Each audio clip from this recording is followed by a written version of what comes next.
Good evening. Redox reaction में बेटा हमने लास्ट क्लास में ऑक्सीडेशन नंबर पढ़ लिया था। आज बात करेंगे ऑक्सीडेशन स्टेट की। तो हेडिंग डाल लीजिएगा ऑक्सीडेशन स्टेट। और कई बार स्टूडेंट को ये कंफ्यूजन रहता है कि ये दोनों सेम होती है। प्लीज ध्यान रखिएगा बेटा, ऑक्सीडेशन स्टेट और ऑक्सीडेशन नंबर में फर्क है। क्या फर्क है इसी को अभी समझते हैं। तो ऑक्सीडेशन स्टेट ब्रैकेट में चाहे तो लिख लीजिए different then oxidation number. Last class में हमने ऑक्सीडेशन नंबर देखा था। ऑक्सीडेशन स्टेट क्या है बेटा? एक्चुअल लॉस और गेन ऑफ इलेक्ट्रॉन। ठीक है, ध्यान रखिएगा, एक्चुअल लॉस और गेन ऑफ इलेक्ट्रॉन। अब जब लॉस या गेन होगा तो ये हमेशा होल नंबर में होगा, आधा इलेक्ट्रॉन तो कहीं जा नहीं सकता। तो ऑक्सीडेशन स्टेट हमेशा होल नंबर में होगी, कभी भी फ्रैक्शन में नहीं होगी। ऑक्सीडेशन नंबर जो है वो होल नंबर भी हो सकता है और फ्रैक्शन भी हो सकता है, डिपेंड करेगा। तो आगे इसी को समझते हैं, पहले इसको नोट कर लीजिए। एक्चुअल लॉस और गेन ऑफ इलेक्ट्रॉन, ब्रैकेट में चाहे तो लिख लीजिए always in whole number, always in whole number. कुछ बात समझ में आई? अच्छा, हाँ, never in fraction, never in fraction कभी हो ही नहीं सकता। अब इसको चेक करने के कुछ तरीके हैं, उनकी बात करते हैं। ठीक है, जैसे अगर मैं आपसे कहूं कि मान लीजिए मेरे पास एक ओके HNO3 लेते हैं, HNO3। ठीक है, यहां पर आपको चेक करना है इस नाइट्रोजन को। नाइट्रोजन जो है उसका हमारे पास जो ऑक्सीडेशन नंबर है वो अननोन है। ठीक है, तो अगर आपके पास ऐसा एलिमेंट हो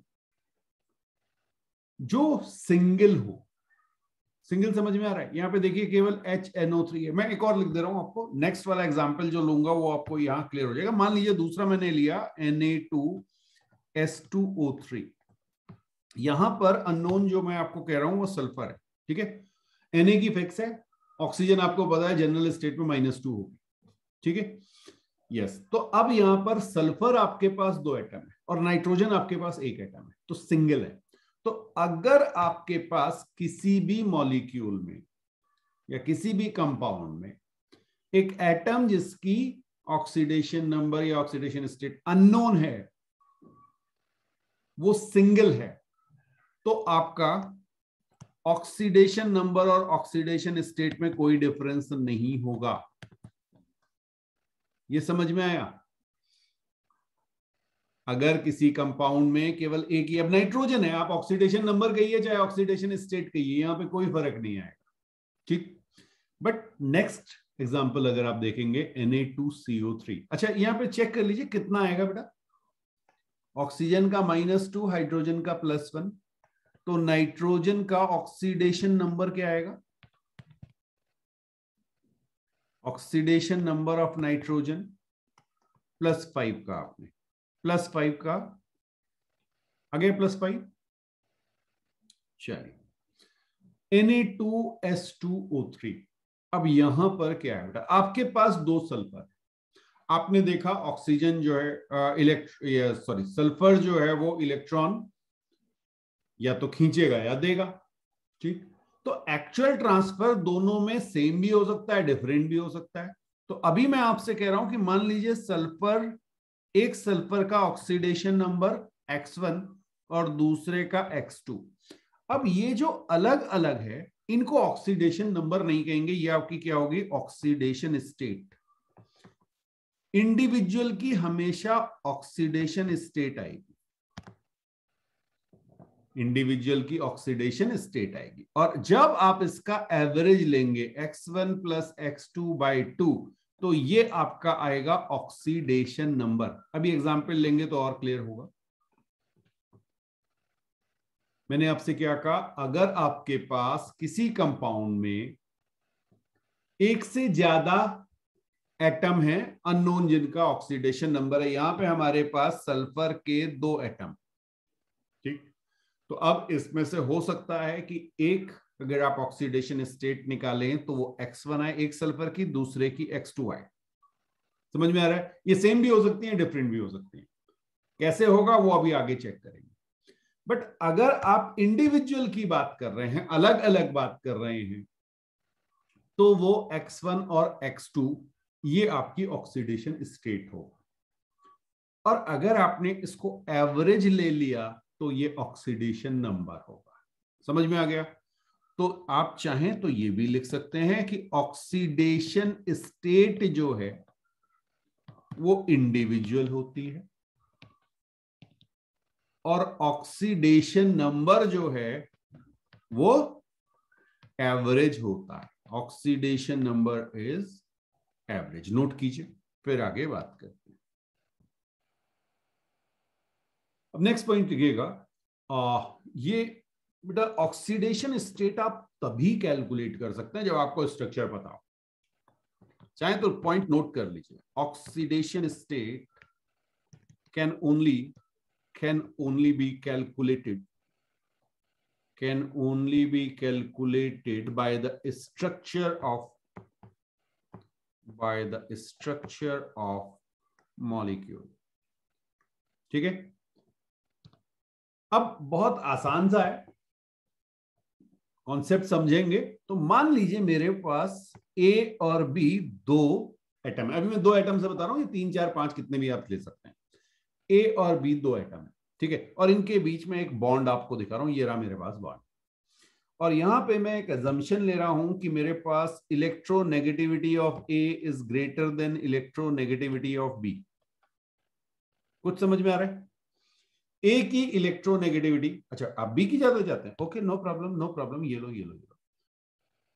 आपने जो कहा मैंने वो कर दिया। लो, electronegativity of B is greater than electronegativity of A. ठीक है? हाँ, एक्चुअली स्टैंडर्ड में जैसे HCl लिखते हैं ना, तो पहले इलेक्ट्रो, यस बिल्कुल ठीक, ठीक है। जैसा आपको कंफ्यूजन नहीं होना चाहिए, आप कैसे भी लिख सकते हैं। अच्छा, अब मुझे बताइए कि इसको यहां पे ना हेडिंग डाल लीजिए, चार्ज ट्रांसफर। चार्ज ट्रांसफर इन अ कोवेलेंट बॉन्ड। चार्ज ट्रांसफर इन अ कोवेलेंट बॉन्ड।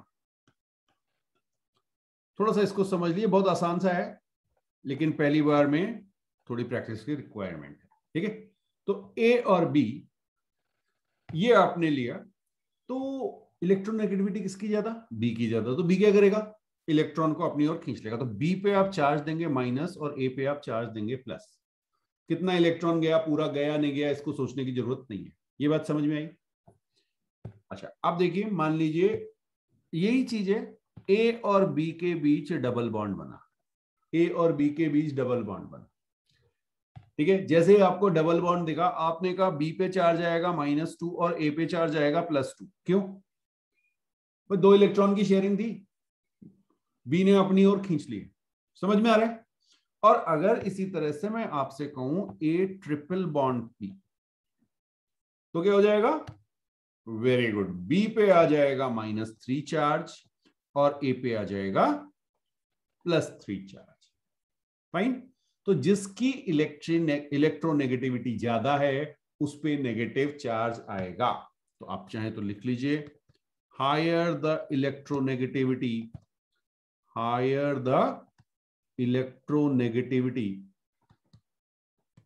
अब कितनी ज्यादा इससे मतलब नहीं है, बस ज्यादा होनी चाहिए। 0.5 ज्यादा हो या 1 ज्यादा हो, इससे कोई फर्क नहीं पड़ना। तो higher the electronegativity, negative charge on that atom. ठीक है? सिंगल बॉन्ड है तो 1, डबल बॉन्ड है तो 2 और ट्रिपल बॉन्ड है तो 3। अच्छा, अब ये भी तो हो सकता है भाई आइडेंटिकल एटम हो जाए। तो लिखेगा in case of identical atoms. यहां पे बहुत ज्यादा गड़बड़ी होती है। हाँ, क्यों होती है ये बता देता हूं आपको। आपको लगता है कि मान लीजिए मैंने आपसे कहा ए बॉन्ड ए बना रहा है, ठीक है? अगर दोनों के दोनों सिमेट्रिक हैं तब तो कोई टेंशन नहीं है। मान लीजिए आपने कहा इस तरह से, कार्बन का आपने देखा होगा, एक ही वैलेंसी 4 दिखा दे रहा हूं मैं आपको कार्बन के हिसाब से, ठीक है। चलिए, तो इस केस में आइडेंटिकल एटम है, और एक चीज और देखनी है, हाँ, इफ सेम हाइब्रिडाइजेशन, केस 1 लिख लीजिए, इफ सेम हाइब्रिडाइजेशन, देखिए सब चीजें मिक्स होने लगती हैं, अगर सेम हाइब्रिडाइजेशन है, नो चार्ज ट्रांसफर, कोई भी इलेक्ट्रॉन को अपने पास नहीं खींचेगा। If same hybridisation, no charge transfer, ठीक है। और अगर हाइब्रिडाइजेशन में डिफरेंस आएगा, ठीक, इफ डिफरेंट हाइब्रिडाइजेशन, तो आपको पता है कि डिफरेंट हाइब्रिडाइजेशन में क्या होता है, इलेक्ट्रोनेगेटिविटी डिफरेंट करती है। sp, sp2, sp3 सब में more the s character, more the electronegativity, बताया था आपको। ओके, तो if different hybridisation, electronegativity is decided by hybridization, ठीक है। तो क्या होता है, आप सेम एटम देखते हैं और आप कहते हैं कि इनके बीच तो कोई शेयरिंग नहीं होगी, जबकि ऐसा नहीं होगा, आपको चेक करना पड़ेगा। बिल्कुल, इसे नोट कीजिए, फिर आगे एक एग्जांपल ले रहे हैं। एग्जाम्पल है बेटा, find oxidation number of each carbon in methyl cyanide. तो अब आपको मिथाइल साइनाइड का स्ट्रक्चर पता होना चाहिए। तो मिथाइल साइनाइड जब आप बनाएंगे तो CH H H, फिर यहां पे C ट्रिपल बॉन्ड N, ठीक है। अब एक एक करके हम चेक करेंगे कि कितना हमारे पास इलेक्ट्रॉन की शेयरिंग या चार्ज ट्रांसफर होगा, ठीक है। चलिए, तो यहां पर ये पहले हम इस कार्बन को देखते हैं। सबसे पहले देखिए H और C, दो अलग अलग एटम है, एक H है एक C है। तो H के पास कैसा चार्ज, पॉजिटिव चार्ज, केवल हाइड्राइड में नेगेटिव होगा, ये बात हमने की थी। तो H पे आ गया +1 +1 +1, ठीक है। कार्बन पे कितना आया, कार्बन पे आ गया -3। कुछ बात समझ में आई, H पे प्लस, हाँ, तो कार्बन के साथ 3H अटैच है, तो 3H+ है, तो 3, कार्बन पे -3, बहुत बढ़िया। अब जरा देखिए दूसरे वाले, अभी खत्म नहीं हुआ, अभी खत्म नहीं हुआ है, हाँ, अभी क्या नहीं, ये भी तो है, ये 1 कार्बन है, ये 2 कार्बन, फर्स्ट कार्बन और 2 कार्बन सेम एलिमेंट है ना, बिल्कुल आइडेंटिकल है, सेम एटम है, सेम एटम है, तो हमने क्या कहा था, हाइब्रिडाइजेशन चेक करना पड़ेगा। जल्दी से चेक करके बताओ, हाइब्रिडाइजेशन 1 का कितना है, 1 का हाइब्रिडाइजेशन और 2 का हाइब्रिडाइजेशन जल्दी से मुझे बता दीजिए। 1 पे sp3 है, वेरी गुड, क्योंकि 4 सिग्मा बॉन्ड आपको दिख रहे हैं, और 2 वाले पे आप देखेंगे तो sp हाइब्रिडाइजेशन है। sp3 में 25% s कैरेक्टर है और sp में 50%, ये याद है, बिल्कुल। तो कौन ज्यादा इलेक्ट्रोनेगेटिव होगा, sp इज मोर इलेक्ट्रोनेगेटिव। हाँ, कार्बन तो सेम है, लेकिन sp वाला ज्यादा इलेक्ट्रोनेगेटिव हो गया। कुछ बात समझ में आई, बहुत ध्यान से देखना।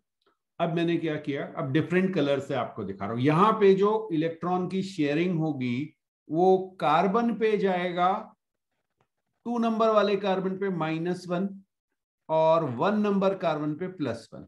ये ग्रीन कलर वाला क्यों आया, इनके बीच जो इलेक्ट्रॉन था इसके लिए, ये समझ में आ रहा है। और रेड वाला क्यों दिखाया था, H और C के बीच जो चार्ज डिस्ट्रीब्यूशन होना था उसकी वजह से,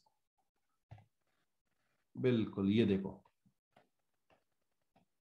क्लियर है, ठीक। लेकिन अभी ये जो दूसरा वाला कार्बन, फर्स्ट वाला कार्बन तो कंप्लीट हो गया, देखिए चारों के चारों बॉन्ड हो गए ना। अब आप इसे जरा सी देखने की कोशिश कीजिए कि टोटल कितना आ रहा है। ये देखिए कितना चार्ज आया इस पे,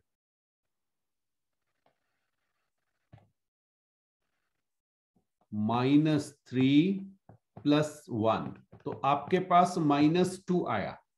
तो ऑक्सीडेशन स्टेट ऑफ कार्बन, जिसे हमने 1 नंबर कहा है, वो हमारी हो गई -2। कुछ समझ में आ गया बेटा? अच्छा, अब जरा सेकंड कार्बन को देखते हैं। सेकंड कार्बन को मैं आपको ग्रीन कलर से दिखा रहा हूं, ये वाले कार्बन को देखिए। एक तो -1 इस पे आ चुका है। -1 किसकी वजह से आया?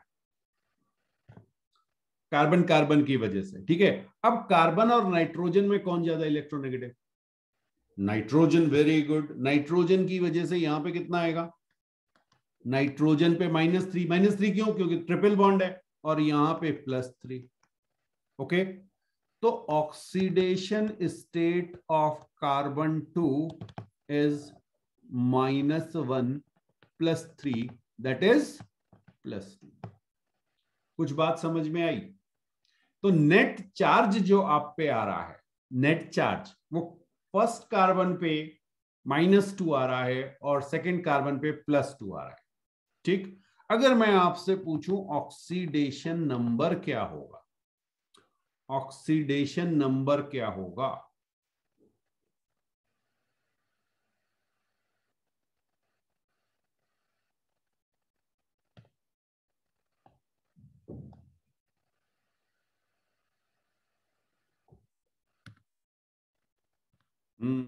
ठीक है,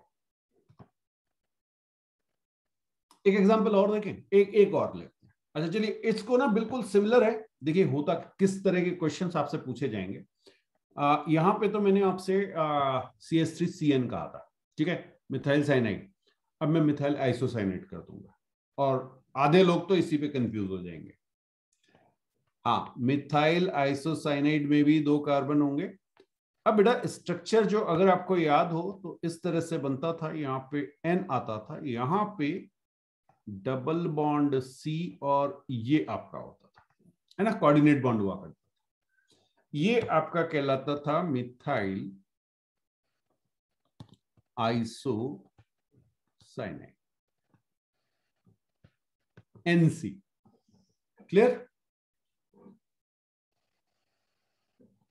अब जब हमने आपको ये कोऑर्डिनेट, प्लीज ध्यान रखिएगा, चाहे तो आप लिख लीजिए यहाँ पे कोऑर्डिनेट बॉन्ड। जब कोऑर्डिनेट बॉन्ड आपको पढ़ाया था केमिकल बॉन्डिंग में, तो मैंने आपसे कहा था कि भाई इसके हम एक और तरीका होता है इसको लिखने का, और वो तरीका है CHHN, ट्रिपल बॉन्ड C लिख देते हैं, और N पे जो डोनेट कर रहा होता है उस पे पॉजिटिव चार्ज और कार्बन पे नेगेटिव चार्ज। ये समझ में आया? ठीक है। अच्छा, अब जरा देखें कि हमारे पास जो कार्बन 1 है, फिर से आपको 2 कार्बन है, ठीक। नाइट्रोजन की अभी हम बात नहीं कर रहे हैं, अभी हम कार्बन की बात कर रहे हैं। 2 कार्बन है हमारे पास। नाइट्रोजन की तो ऑक्सीडेशन नंबर और ऑक्सीडेशन स्टेट सेम आना है, ठीक है। चलिए, हाँ जी, तो चार्ज देखिए, चार्ज कैसे डिस्ट्रीब्यूट होगा, चार्ज कैसे डिस्ट्रीब्यूट होगा। हाइड्रोजन पे कितना जाएगा? C और H है, C और H में H पे तो +1, इस H पे +1, इस H पे +1, और कार्बन पे चला गया +3। ये समझ में आ रहा है? अच्छा, ये जो प्लस और माइनस लिखा हुआ है, इसे +1 -1 कर दीजिए, क्योंकि ये तो इलेक्ट्रॉन प्रॉपर ही है इनके पास। अच्छी बात है, इतना चार्ज तो पहले से है। हाँ, अब कार्बन और नाइट्रोजन में, कार्बन और नाइट्रोजन में कौन ज्यादा इलेक्ट्रोनेगेटिव? कौन ज्यादा इलेक्ट्रोनेगेटिव? मैं कलर डिफरेंट यूज कर रहा हूं, ग्रीन कलर। ओके, फर्स्ट के लिए मैं यूज कर रहा हूं। कार्बन और नाइट्रोजन में देखिए, नाइट्रोजन ज्यादा इलेक्ट्रोनेगेटिव, तो नाइट्रोजन कहेगा भाई मेरे पास -1 आया और यहां पे +1 आया, ठीक है। 1 कार्बन के 4 के 4 बॉन्ड कंसीडर हो गए। ओके, तो नेट चार्ज कितना आ गया? ओहो, एक एक एक एक मिनट बेटा, एक मिनट, यहां ये प्लस कैसे हो गया? ये तो माइनस है, कार्बन पे तो माइनस है। ओके, ये आपके पास -2 चार्ज आ गया, नेट चार्ज चेक करो जरा, -2 आ गया, ठीक है। कार्बन 1 पे -2 चार्ज आ गया। अच्छा, अब जरा देखो सेकंड वाला जो कार्बन, इस पे एक चार्ज नेगेटिव, ये वाले की बात कर रहा हूं, सेकंड कार्बन, इस पे एक -1 तो पहले है, लेकिन अभी हमने नाइट्रोजन और कार्बन के बीच की शिफ्टिंग नहीं देखी, तो यहां पे चार्ज किधर जाएगा, नाइट्रोजन की ओर। कितना, नाइट्रोजन पे कितना, -3। मैं डिफरेंट कलर फिर यहां पे यूज कर रहा हूं, ब्लू कलर, -3। क्यों, नाइट्रोजन कार्बन से ज्यादा इलेक्ट्रोनेगेटिव, तो ये तीनों इलेक्ट्रॉन को अपनी ओर पुल कर लेगा। ठीक है, ओके, यहाँ पे +3, ऐसा एजम्पशन है, ऐसा एजम्पशन है। 100% तो नहीं करेगा, बट हमने क्या कहा था, हमें इसमें चिंता नहीं है कि कितना जा रहा है, अगर ज्यादा इलेक्ट्रोनेगेटिव है तो हम उसको पूरा पूरा चार्ज दे देंगे। ठीक है, ओके, तो इस कार्बन के पास टोटल चार्ज कितना हो गया नेट में, नेट चार्ज इसके पास आ गया बेटा +2। कुछ बात समझ में आई? तो अब अगर मैं आपसे पूछूं कि ऑक्सीडेशन स्टेट कार्बन 1 की, तो आप मुझसे कहेंगे जितना उस पर चार्ज है दैट इज -2, और कार्बन 2 की +2। कुछ बात समझ में आ रही है? आप चाहें तो ये पॉइंट आप लिख सकते हैं, अगर आपके पास कभी भी इस तरह से कोऑर्डिनेट बॉन्ड दिया हुआ है तो इसको आप हमेशा A+B- ऐसे लिखेंगे। ठीक है, जब भी आप चार्ज ट्रांसफर कैलकुलेट कर रहे हैं या नेट चार्ज कैलकुलेट कर रहे हैं। क्लियर हुआ? चलिए एक और देखते हैं, एक और एग्जांपल ले रहे हैं, और ये जितनी ज्यादा आपको क्लैरिटी हो जाएगी उतना अच्छा। Na2S2O3, अभी मैं आपको इसका स्ट्रक्चर बना के दे रहा हूं, दैट इज सोडियम थायोसल्फेट। ये आपका है सोडियम थायोसल्फेट। बाद में आपको, हाँ, जब आगे पढ़ेंगे तो ये भी पता चल जाएगा कि कैसे इनके स्ट्रक्चर बनते हैं, वो आगे के चैप्टर्स में आएंगे। तो अभी मैं आपको बना रहा हूं बेटा, ये आप लिखिए S double bond S double bond O O O Na Na। ठीक है, हाँ, और Na जो होता है यहाँ पे, क्योंकि Na प्लस में है तो यहाँ पे प्लस प्लस आप लिख सकते हैं, +1 और ऑक्सीजन पे -1 पहले से ही लिख दीजिए। ये समझ में आया? हाँ, जैसे आयनिक वाला जो होता है ना, बिल्कुल Na, तो एक्चुअल में ये है क्या, 2Na+ और S2O3-, ये है Na2S2O3 जो है वो 2Na+ और S2O3-, है, तो आपका स्ट्रक्चर इस तरह का बनेगा। अब जरा देखिएगा कि यहां पर शिफ्टिंग कैसे होगी। ठीक, आपको चेक करना है ऑक्सीडेशन स्टेट ऑफ सल्फर। अब मैं नंबरिंग दे दे रहा हूं, इसको मैं 1 कह रहा हूं और इसको मैं 2 कह रहा हूं। अच्छा, इसको ना थोड़ा डिफरेंट वे में लिख दें, कोई कलर कौन सा यूज, येलो कलर यूज करते हैं जिससे हमें बिल्कुल कंफ्यूजन ना हो, 1 और 2। ठीक है, अच्छा, अब सबसे पहले किसको देखें, 1 वाले को देख रहे हैं, सल्फर और ऑक्सीजन, सल्फर और ऑक्सीजन। अब ऑक्सीजन 3 है भाई, किस किस को देखेंगे, तो पहले 1 2 3, 3 ऑक्सीजन है, इनको मैंने नंबरिंग दे दी। ठीक, 1 ऑक्सीजन क्या करेगा, ऑक्सीजन सल्फर से ज्यादा इलेक्ट्रोनेगेटिव है, तो यहां पे आपके पास -1 आएगा, और सल्फर पे +1 आ गया, ये ऑक्सीजन की वजह से हो गया। ठीक है, अच्छा, 2 नंबर ऑक्सीजन की वजह से क्या होगा, 2 नंबर ऑक्सीजन की वजह से डबल बॉन्ड है, O ज्यादा इलेक्ट्रोनेगेटिव है, तो यहां पे तो आएगा -2 और इधर आपके पास आ जाएगा +2। बहुत ध्यान से रखना, ऑक्सीजन का लेफ्ट वाला जो ऑक्सीजन है, यहां दिखा रहा हूं मैं आपको, ग्रीन कलर से दिखा रहा हूं बेटा, ये ग्रीन कलर से, ये आपके +1 दिया। ठीक, ओके, और एक और ऑक्सीजन मैंने लिया, ये पिंक वाला ऑक्सीजन। अब ऑक्सीजन तो ऑक्सीजन ना, मतलब जिसने डबल बॉन्ड बनाया हुआ है, ओके, इसने आपको दिया +2। ये समझ में आ गया? चलिए, अभी एक और बचा, एक और बचा है, थर्ड नंबर ऑक्सीजन। इससे क्या होगा भाई, इसके पास -1 आएगा और यहां पे आपके पास +1 आ जाएगा। ठीक है, ऑक्सीजन के हो गए, लेकिन अभी सल्फर और सल्फर भी तो हैं, तो सल्फर और सल्फर अब क्या होगा, सेम एटम है, सल्फर डबल बॉन्ड, ओके मैं ऊपर ही दिखाऊं आपको जिससे आपको डाउट ना हो, सल्फर डबल बॉन्ड सल्फर, जरा मुझे इसमें बताओ चार्ज डिस्ट्रीब्यूशन कैसे होगा, बहुत ध्यान से सोच के बताना।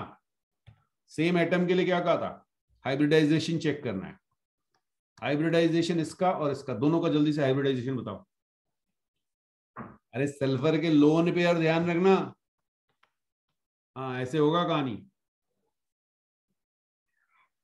बिल्कुल। तो ये आपका है sp2, अपर वाला जो सल्फर या जिसे हमने सल्फर 2 कहा, वो हमारे पास sp2 हाइब्रिडाइज्ड है, जबकि 1 नंबर वाले में आप देखेंगे तो sp3 हाइब्रिडाइजेशन होगा। समझ में आ रहा है, 4 सिग्मा बॉन्ड दिख रहे हैं आपको, 2 पाई है, पाई वाले तो हटा देते, ठीक है। तो sp3 हाइब्रिडाइज्ड और sp2 हाइब्रिडाइज्ड, कौन ज्यादा इलेक्ट्रोनेगेटिव, sp2 मोर इलेक्ट्रोनेगेटिव। जो मोर इलेक्ट्रोनेगेटिव है वो क्या करेगा, इलेक्ट्रॉन को अपनी ओर खींच लेगा, तो इस पे कैसा चार्ज, -2। चलिए इसको ब्लू कलर से दिखा देते हैं, ये -2 चार्ज सल्फर की वजह से आया, और यहां पे आ जाएगा बेटा +2। कुछ बात समझ में आई? तो जरा सल्फर 1 पे चेक करो कितना चार्ज आया, सल्फर 1 पे, सल्फर 1 पे जो चार्ज है, एक तो आपका है +1, फिर है +2, फिर है +1, फिर है +2, टोटल +6 चार्ज आ गया, टोटल +6 चार्ज आ गया, कोई डाउट तो नहीं। और सल्फर 2 पे देखो कितना चार्ज आया, सल्फर 2 पर, सल्फर 2 पर आपने कहा -2 आया, पक्का देख लो, -2, ओके। तो ये +6 और -2 क्या हो गई, oxidation state, oxidation state of 2 sulphur atom. Clear है? अगर मैं आपसे पूछूं ऑक्सीडेशन नंबर क्या है, ऑक्सीडेशन नंबर क्या है, तो आप क्या कहोगे? आप कहोगे सर बड़ा आसान है, 6 - 2/2, दैट इज +2। और आप चेक कर लीजिए, जब आप ऑक्सीडेशन नंबर निकालना, लास्ट क्लास में हमने लास्ट में शायद ये क्वेश्चन किया होगा, Na2S2O3, यहीं पे शायद एंड किया था, ठीक है। तो हमने आपको ऑक्सीडेशन नंबर कैलकुलेट करने के लिए कहा था सल्फर का, और कितना आया था, 2 × +1 + 2x - 6 = 0, 2x = 4, x की वैल्यू आ गई थी +2। याद आया कुछ? तो ये आपका एवरेज है। तो एवरेज जो होता है वो ऑक्सीडेशन नंबर, और इंडिविजुअल जो है वो ऑक्सीडेशन स्टेट। अगर एक ही एटम है तो एवरेज लो, चाहे ना लो, एक का क्या एवरेज लोगे ना, तो ऑक्सीडेशन स्टेट और ऑक्सीडेशन नंबर सेम हो जाएंगे। कुछ कहानी अब जाके समझ में आई होगी। अब ये हमने ऑक्सीडेशन स्टेट और ऑक्सीडेशन नंबर अब समझ लिया हमने। एक और क्वेश्चन आपको सीधे सीधे क्वेश्चन मिलता है, और यहां पे आप चाहें तो ट्रिक लिख लीजिएगा। ये ट्रिक है to check peroxide bond, peroxide bond, fine. अब यार आपको स्ट्रक्चर पता है तो ठीक है, अदरवाइज देखिए मैं आपको कुछ एग्जांपल से इसको समझाता हूं। मान लीजिए मैंने आपसे कहा H2S2O7, उसके बाद मैंने आपसे कहा H2SO5, फिर मैंने आपसे कहा H2S2O8, और फिर मैंने आपसे कहा, चलिए 3 ही ले लेते हैं, 3 ले लेते हैं, ठीक है।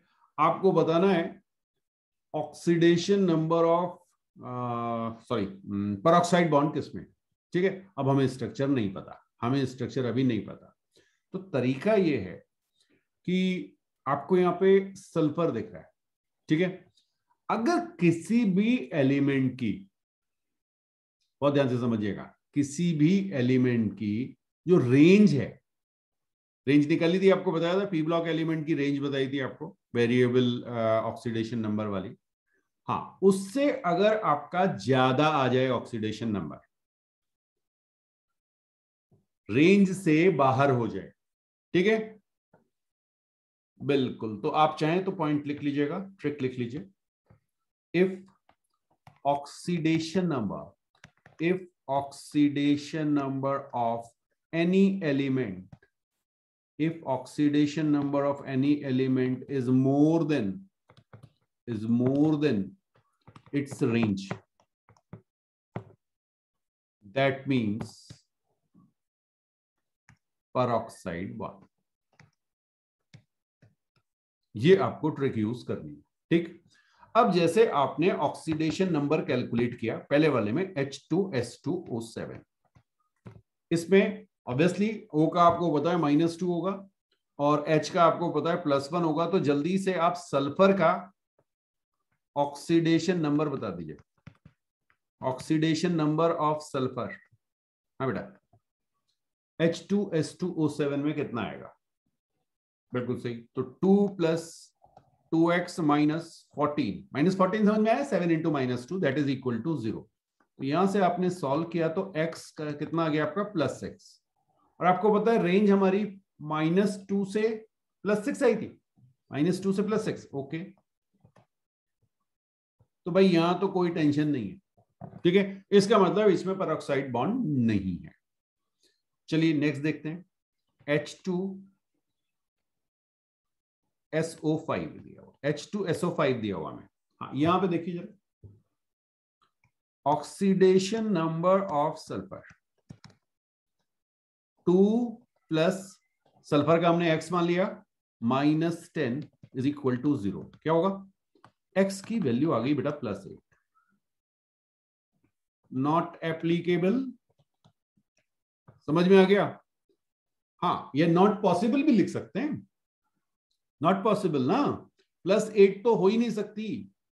तो अगर ये सिचुएशन आ गई, इसका मतलब आप एज्यूम कर लीजिए कि भाई इसमें क्या है, पक्का निकलेगा, पक्का निकलेगा, ये टेस्टेड है, ठीक। तो ये +6 से ज्यादा होनी नहीं चाहिए थी, तो इसमें आपका पेरोक्साइड बॉन्ड है।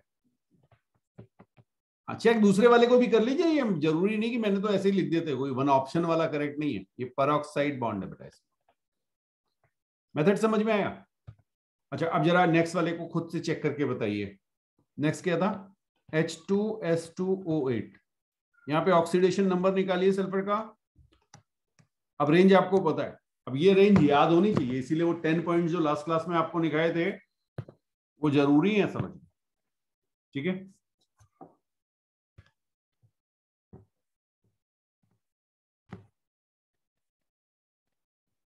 अब बेटा अगर आप यहां पे देखेंगे तो 2 + 2x - 16 इज इक्वल टू 0, और ये आपको कहेगा x की वैल्यू +7, और +7 आते ही आपने कहा सर ये तो रेंज से बाहर हो गई, this is out of range, और आउट ऑफ रेंज अगर है इसका मतलब पक्का है इसमें क्या होगा, पेरोक्साइड बॉन्ड। तो यहाँ पे आपको 3 जो मॉलिक्यूल दिए गए थे, इनमें से 2 मॉलिक्यूल्स में पेरोक्साइड बॉन्ड होगा, ठीक है।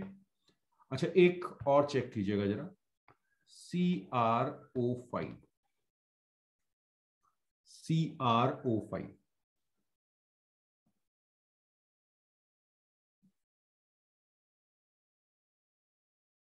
बिल्कुल ठीक। अब देखिए, कभी इस तरह का आपको मिल गया, ऑक्सीडेशन नंबर ऑफ Cr आपने निकाला, और आपने कहा सर यहाँ पे x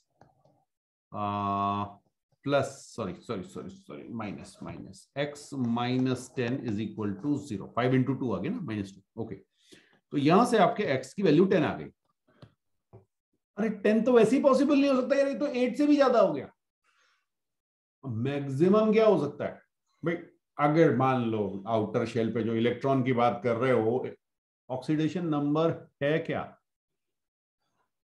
लूज करना। अब मान लो एक आपने एक्सेप्शन मान मिला, बोले सर वो इनर्ट गैस ने 8 के 8 इलेक्ट्रॉन लूज कर दे, पहले तो करेगा नहीं, लेकिन मैक्सिमम कितने कर सकता है? 80 तो करेगा, आउटर मोस्ट में 80 तो होंगे। यस, तो 10 तो वैसे भी पॉसिबल नहीं है, तो नॉट पॉसिबल, नॉट पॉसिबल या आउट ऑफ रेंज आप इसे कह सकते हैं। तो अगर कभी भी 8 से ज्यादा आ जाए तो कुछ और चेक करने की जरूरत नहीं, उसमें पक्का है पेरोक्साइड बॉन्ड। CrO5 में पक्का है पेरोक्साइड बॉन्ड होगा, ठीक है, बिल्कुल। चलिए मैं आपको ना H2SO5 का स्ट्रक्चर भी दिखा दूं। S double bond O double bond O OOH कितना हो गया, O4 बन गए, एक इधर OH। ठीक, अब इसका तरीका क्या है देखिए, कभी भी आपको इस तरह का दिखे, हाँ मैं दूसरा भी बना देता हूं, ये है आपका H2SO5, ये स्ट्रक्चर बना लीजिए बेटा, ये बाद में आपके काम आएंगे। H2S2O8,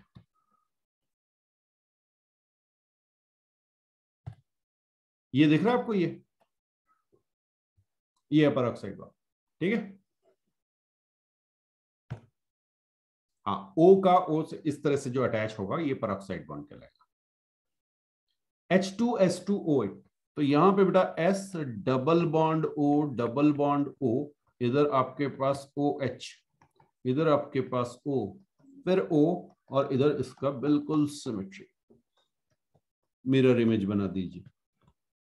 चेक कीजिए जरा, H2O कितने हो गए, 3 3 6 2 8, ठीक है, और सल्फर 2 हो गए, फाइन।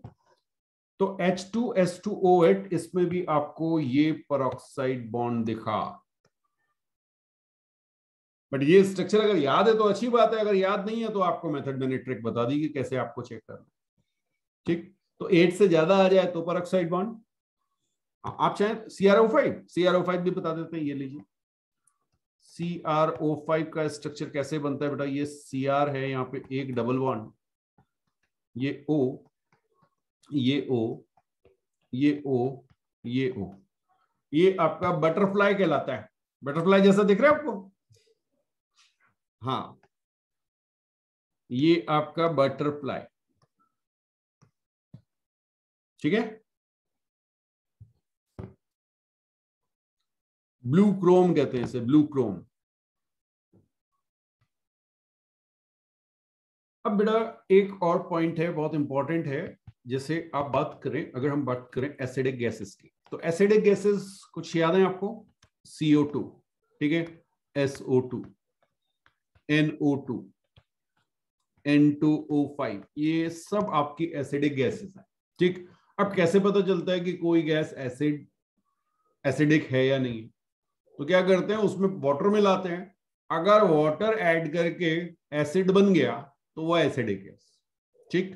अब कुछ तो बड़े आसान से होते हैं, जैसे आपने कहा CO2 में आपने H2O ऐड किया, तो ये आपको दे देता है H2CO3, फाइन। आपने कहा सर ये तो एसिड बन गया, बहुत बढ़िया बात है।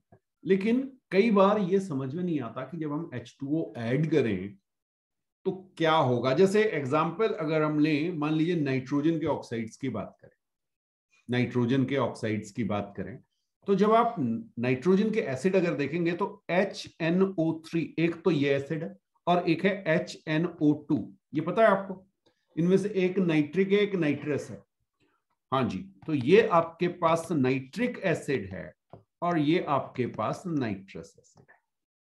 अब भाई दो एसिड हो गए, अगर दो एसिड है तो कौन सा बन रहा होगा, ठीक, वाटर मिलाने पे कौन सा बनेगा। तो बहुत सिंपल सा कॉन्सेप्ट क्या है, जल्दी से पहले आप मुझे नाइट्रोजन की दोनों ही एसिड में ऑक्सीडेशन स्टेट बता दीजिए। सिंगल है इसलिए फर्क नहीं पड़ेगा, आप ऑक्सीडेशन नंबर कहिए, ऑक्सीडेशन स्टेट कहिए, मैं आपसे ऑक्सीडेशन नंबर भी कह सकता हूं और ऑक्सीडेशन स्टेट भी कह सकता हूं। हाँ, अगर 1 से ज्यादा होते तो फिर सोचना पड़ता, मतलब अलग अलग निकालनी होती। ऑक्सीडेशन नंबर निकालना आसान है, वो तो एवरेज होता है ना। चलिए बहुत बढ़िया, ये आपका +5 आया, ये आपका +3 आया, आया कि नहीं आया, चेक करके बता दो मुझे पहले। अब बेटा अगर मैं किसी भी नाइट्रोजन के ऑक्साइड को लूं, हाँ, तो जो नंबर मेरे ऑक्साइड में, ऑक्सीडेशन नंबर नाइट्रोजन का जो ऑक्साइड में होगा वही एसिड में होगा, ठीक है। तो आप चाहें तो इसको लिख लीजिए, acid have the same oxidation number, acid have the same oxidation number of nitrogen as in oxide, ठीक है। अब एग्जांपल आपको दे रहा हूं, मान लीजिए मैंने आपसे कहा कि मैंने N2O3 लिया, N2O3 और इसके साथ मैंने H2O मिलाया, कौन सा एसिड बनेगा? क्वेश्चन ये आया कि कौन सा है। अब ऐसा नहीं कि आपने सीधे सीधे ऐड कर दिया, भाई बैलेंसिंग करनी होती सबको पता है। तो अब आपको क्या करना है, आप नाइट्रोजन का ऑक्सीडेशन नंबर देखिए। नाइट्रोजन का ऑक्सीडेशन नंबर यहाँ पे कितना है बेटा? N2O3 में +3 आ गया, चेक करके बताओ मुझे। अरे O का -2 है, 3 इंटू -2 लिख दो, 2x - 6 = 0, x की वैल्यू +3 आ गई।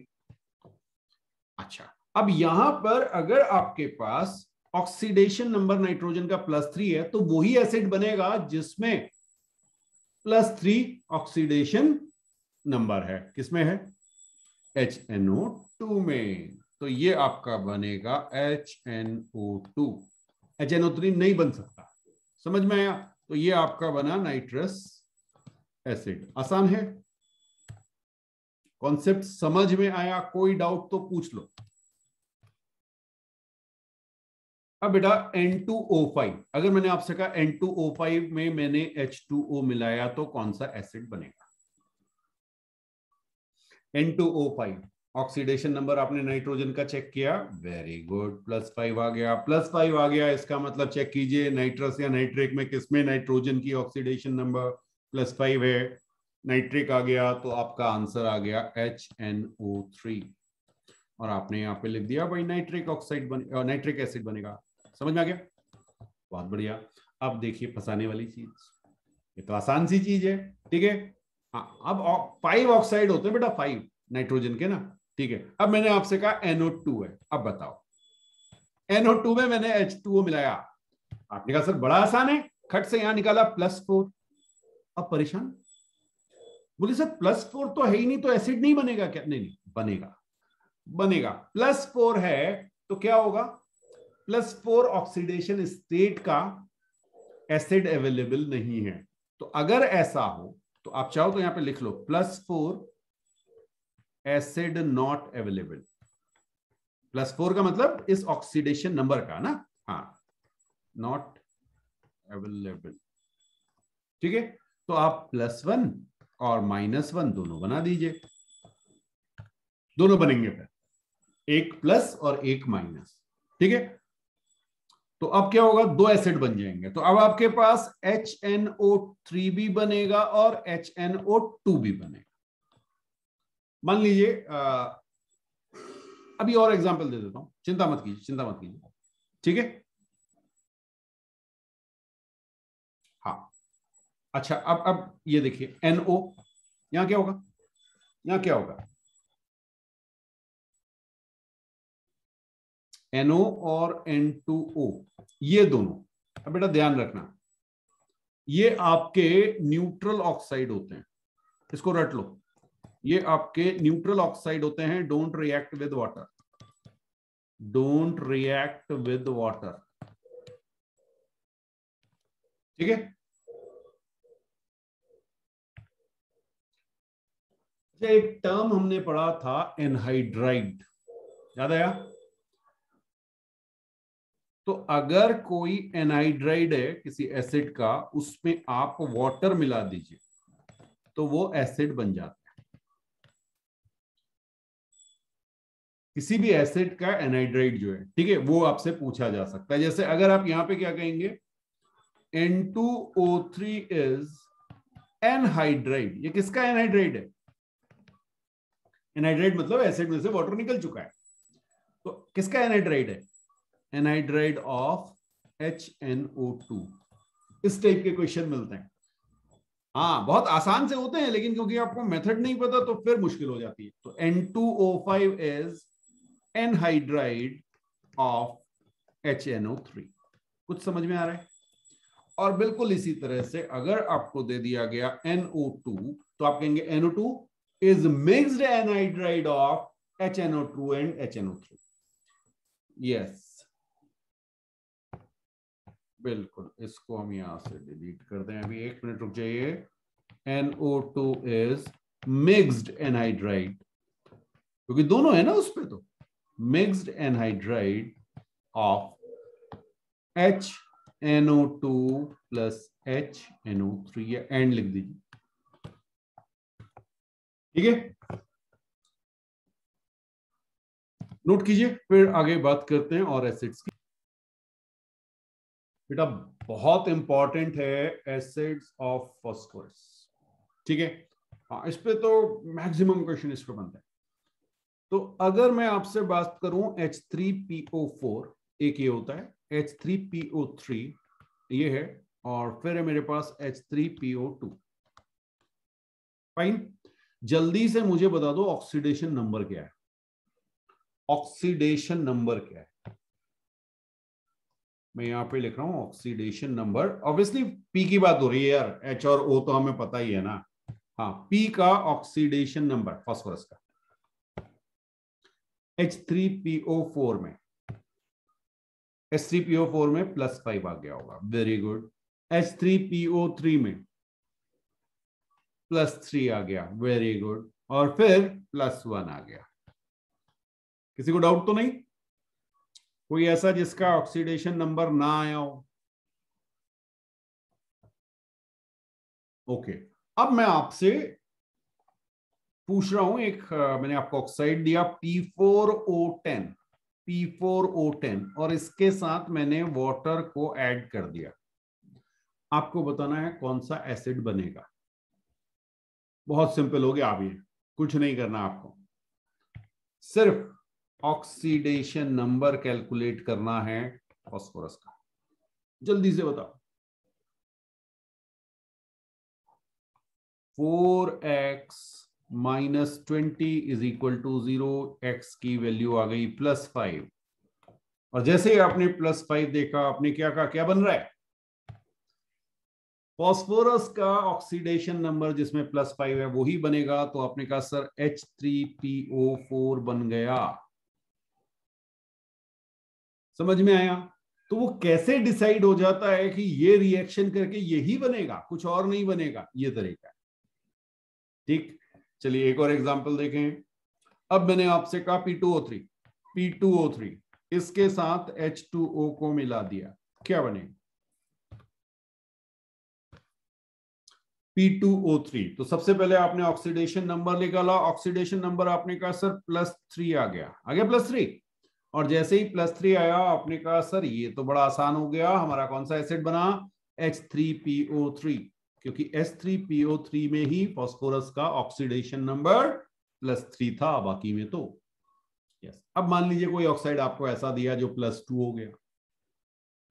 हाँ, कोई आपको ऑक्साइड ऐसा दिया है जिसमें +2 आ रहा है। अब +2 आ रहा है, इसका मतलब +1 और +3 वाले बन रहे होंगे, और किसी में +4 आ रहा है तो +3 और +5 वाले बन रहे होंगे। बस इतना सा है, कर लेंगे। चलिए एक और देख लेते हैं, ये भी इंपॉर्टेंट है, एसिड्स ऑफ क्लोराइड। हाँ, लिखिएगा HClO4, आपने इसको पहले पढ़ा होगा। जल्दी से आप ऑक्सीडेशन नंबर कैलकुलेट करते चलिए बेटा, अभी नाम भी बता रहा हूं इनके, HClO3, HClO2 और HClO, ठीक है। हाँ, जो फर्स्ट है ये आपका perchloric acid, perchloric acid HClO4 जो है ये परक्लोरिक एसिड कहलाता है बेटा। HClO3 क्लोरिक एसिड, ये आपका क्लोरिक एसिड है। HCl2 chlorous acid, chlorous acid,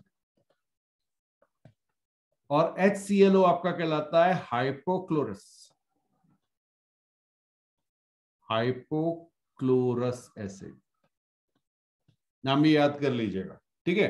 हाँ, अब मैंने आपसे कहा था ऑक्सीडेशन नंबर, ऑक्सीडेशन नंबर यहां पे +7 आया, ओके, +5 आया क्लोरिक एसिड का, क्लोरस एसिड का +3 आया, चेक करते रहो, बिल्कुल, और हाइपोक्लोरस का +1 आएगा। अब ऑक्सीडेशन नंबर में मुझे नहीं लगता कि आज आपको मुश्किल आ रही होगी, सारे फटाफट आप निकाल रहे हो, है ना।